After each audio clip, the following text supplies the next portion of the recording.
નમસ્કાર મારા વહાલા વિદ્યાર્થી મિત્રો, મેથ્સ એન્ડ ઇંગ્લિશ યુટ્યુબ ચેનલમાં આપ સૌનું હાર્દિક સ્વાગત છે. વહાલા બાળકો, હજી સુધી તમે આપણી યુટ્યુબ ચેનલ મેથ્સ એન્ડ ઇંગ્લિશને સબસ્ક્રાઈબ ના કરી હોય તો જલ્દીથી સબસ્ક્રાઈબ કરો અને વિડીયોને લાઈક કરવાનું ભૂલશો નહીં. વિદ્યાર્થી મિત્રો, આજે આપણે ધોરણ 6 વિજ્ઞાન વિષયમાં પ્રયોગ પોથીમાં પ્રયોગ નંબર 2 સમજીશું. હેતુ: મીઠું અને રેતીના મિશ્રણમાંથી ઘટકો છૂટા પાડવા. સાધનો: બીકર, સ્ટેન્ડ, કાચનો સળિયો, ગળણી, તારની જાળી, ત્રિપાઈ, બન્સન બર્નર, ફિલ્ટર પેપર. પદાર્થો: પાણી, મીઠું, રેતી.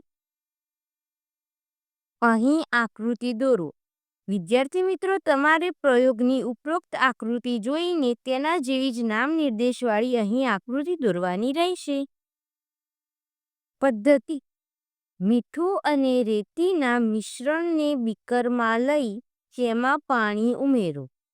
બીકરને થોડો સમય બાજુ પર રહેવા દો જેથી મીઠું પાણીમાં ઓગળી જાય. સ્ટેન્ડ પર ગળણી ગોઠવી તેમાં ભીનું કરેલ ફિલ્ટર પેપર મૂકો. ગળણી નીચે એક ખાલી બીકર મૂકો. હવે બીકરમાંના મિશ્રણને ગળણીમાં ધીમે ધીમે રેડો. ગાળણ ક્રિયા પૂરી થતાં બધી રેતી ગાળણ પાત્રમાં રહેશે અને નીચેના બીકરમાં મીઠાનું દ્રાવણ ભેગું થશે. હવે મીઠાનું દ્રાવણ ભરેલા બીકરને બન્સન બર્નરની મદદથી ધીમા તાપે ગરમ કરો. જ્યારે બીકરમાંનું બધું પાણી બાષ્પીભવન પામી ઉડી જાય ત્યારે બીકરમાં શું બાકી રહેશે તે તપાસો. અવલોકન: 1. ગાળણ ક્રિયા દરમિયાન રેતી છૂટી પડે છે. 2. મીઠાના દ્રાવણને ગરમ કરતા બીકરમાં અંતમાં મીઠું મળે છે. નિર્ણય: મીઠું અને રેતીનું મિશ્રણ ગાળણ ક્રિયા અને બાષ્પીભવન દ્વારા છૂટા પાડી શકાય છે. જ્ઞાન ચકાસણી. પ્રશ્ન 1. નીચેના દરેક પ્રશ્નના ઉત્તર માટે આપેલા વિકલ્પોમાંથી સાચો વિકલ્પ શોધીને તેનો ક્રમ અક્ષર પ્રશ્નની સામે આપેલા બોક્સમાં લખો.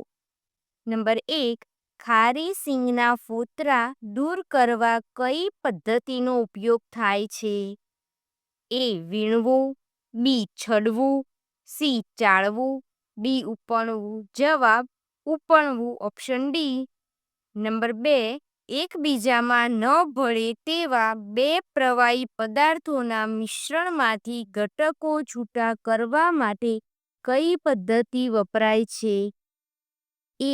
ગાળણ, B. નિતારણ, C. બાષ્પીભવન, D. ઘનીભવન.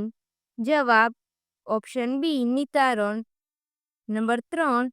પાણીમાં ઓગળેલા ઘન પદાર્થને છૂટો પાડવા કઈ પદ્ધતિનો ઉપયોગ થાય છે? A. નિતારણ, B. ગાળણ, C. બાષ્પીભવન, D. નિક્ષેપણ. જવાબ: ઓપ્શન સી, બાષ્પીભવન.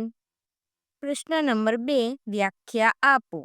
1. ઘનીભવન: પાણીની વરાળનું તેના પ્રવાહી સ્વરૂપમાં રૂપાંતર કરવાની ક્રિયાને ઘનીભવન કહે છે.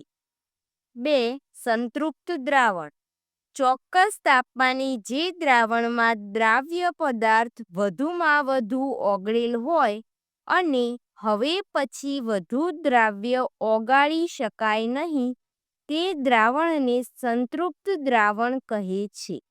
વિદ્યાર્થી મિત્રો, અહીં પ્રયોગ 2નું સોલ્યુશન પૂર્ણ થાય છે. વિડીયો ગમ્યો હોય તો લાઈક કરો, તમારા મિત્રો સુધી શેર કરો. આપણી YouTube channel maths and English સાથે જોડાયેલા રહો. મળીએ એક નવા વિડીયો સાથે. ધન્યવાદ.